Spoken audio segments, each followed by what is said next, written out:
If you fly Delta, you've probably seen this problem. SkyMiles never seem to cover the right flights you're looking for, and paying with cash feels like you're wasting rewards. This setup gives you the option to win with both ways. It's tailored for you to buy flights with either points or cashback, so you get the best value possible. You'll earn Amex points and cashback all in one wallet.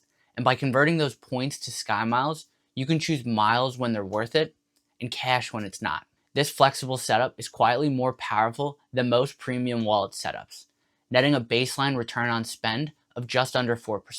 All right, enough talk. Let's build the hybrid Delta wallet. But before we dive in, make sure you like and subscribe for more credit card content, strategy, and analysis. And if you haven't seen episode 1, this simple Delta wallet, check it out after this one, as we'll be referencing it a few times in this video. It breaks down the core theory behind these builds and shows how to earn SkyMiles with almost zero effort. And if you want to follow along and run your own numbers, grab the free Delta Wallet Companion Guide and spreadsheet analysis in the link below. Okay, so Wallet 2 is the hybrid setup. In my opinion, this is the strongest setup out of the three. The reason that it's so strong, normally membership rewards points are going to be, in my opinion, better than cashback. But for this setup, because you're redeeming primarily for Delta, the high elevated cashback on the Blue Cash Preferred is huge here. Couple that with the fact that the spend cap for groceries, I have at 6K, right? And this was just a coincidence I had it like that. So I encourage you, right, measure out your own grocery spend. If it's under 6K, I think this is a phenomenal setup. And a lot of people don't love the Amex Green. I'm not gonna lie, I'm one of them, right? Do I think it's the best card? Probably not. It's such a good card in this setup though, just because it covers you for those extra categories perfectly. So essentially here, right, you have your catch-all card with the Blue Cash, with the Blue Business Plus, right? Gets you 2x on everything. You have your cashback card here, which gets you 6% back on groceries up to 6K, 6% back on streaming, 3% on transit, 3% on gas. Then you have the Amex Green that gets you the 3x on travel, the 3x on transit. We're going to use this for transit, not the 3% back, just because you're getting the 1.2 cent redemption here, right? So it comes out to like 3.5% in change when it comes to the redemption value. Last, you have the 3x on dining. So this is covering you almost every major category, at least on that example sheet, with 2 cards, right? So you're adding 1 extra card in complexity, but the flip side is you're gaining a lot of value on your everyday spend. And then we're rounding it off with the gold again for benefits, specifically for that takeoff 15% redemption bonus, and then also your free checked bags. So now jumping into Wallet 2 here. Same setup, right? So you got the hybrid setup, same categories here on how we're doing the analysis. So first you have the Blue Business Plus, right? Your 15,000 membership rewards. For the Amex Blue Cash Preferred, that gives you a $250 statement credit. You have your Delta Gold, 80,000 SkyMiles, and then your Amex Green, 40,000 membership reward points. So in year 1, we're looking at about $660 worth of value for the membership rewards, $960 for the SkyMiles, and then $250 for the cashback. So this gets you a return on spend of just under 16%, 15.5%. Now taking a look at Wallet 1 here, right, you can see right off the bat, lower return on spend on the sign-up bonuses. So I'm going to keep jumping back and forth because I think it's important to realize, right, you have a couple different strategies here, and I want you guys to see where some shine and where some fall short, and that dynamic of complexity versus simplicity and how it can really affect your setup. And in the end, we'll take a look at a 3-year horizon for each one of these ideas to see, like, does it really affect? Is there one that's really a true standout, or is it all the same? Okay, so down here, right, we got our same valuations and our metrics. Next, we have this section here with our perks. So the only different callouts here, right? So for the Amex Green, you got the clear credit. This is a tough one. A lot of people don't value this for anything. I'll tell you what, in New York at JFK, this has value.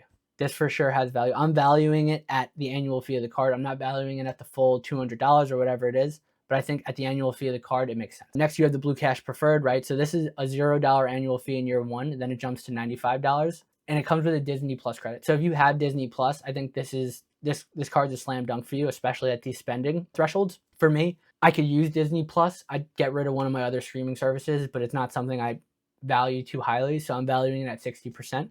Sorry, 50%, $60. So now coming up here, right, to your spend. I have the breakouts by multiplier, and you can see, right, we got 3x on dining from the green, 3x on transit, 3x on travel from the, this is all from the green.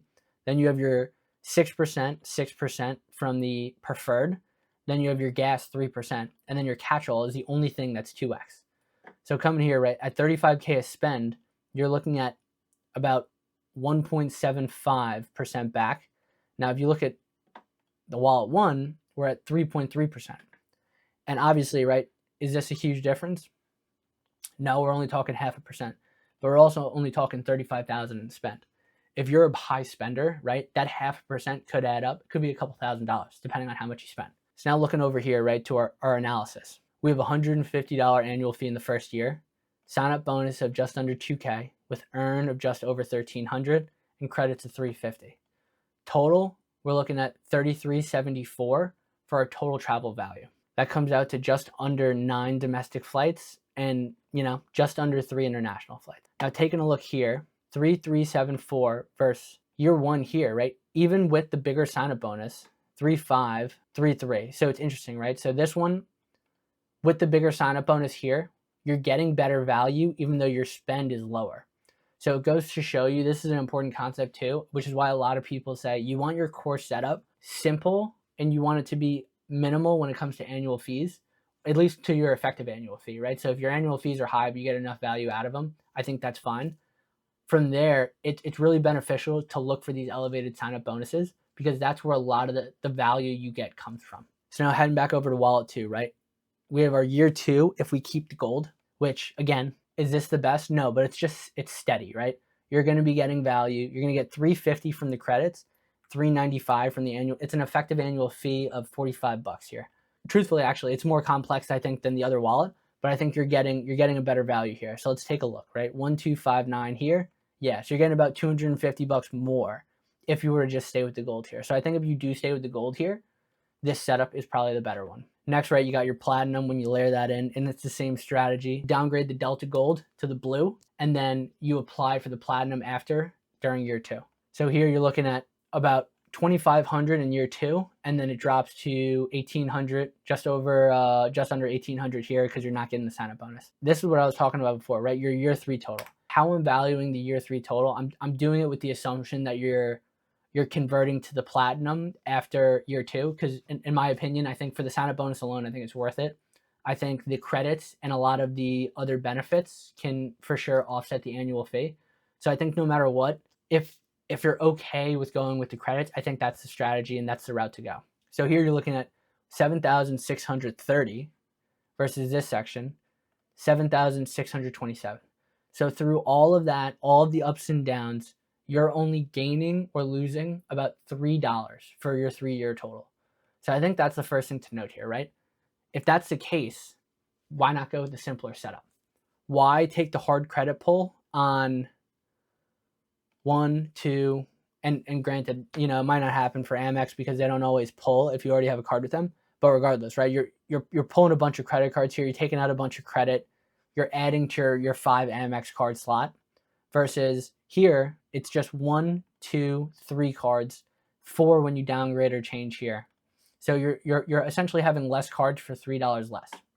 So I think based off that, and it's also a simpler setup in the sense of you're only using 2 cards. It's easy to, it's anytime I'm putting food in my mouth, I use one, everything else I use another. So that being said, right, your 3-year total is almost flat for both of them. And it's a solid 3-year total, right? $7,600. That's a lot of travel that you can do with that money. And that's the hybrid Delta wallet. Flexible, versatile, and built for travelers who want a mix of points and cashback.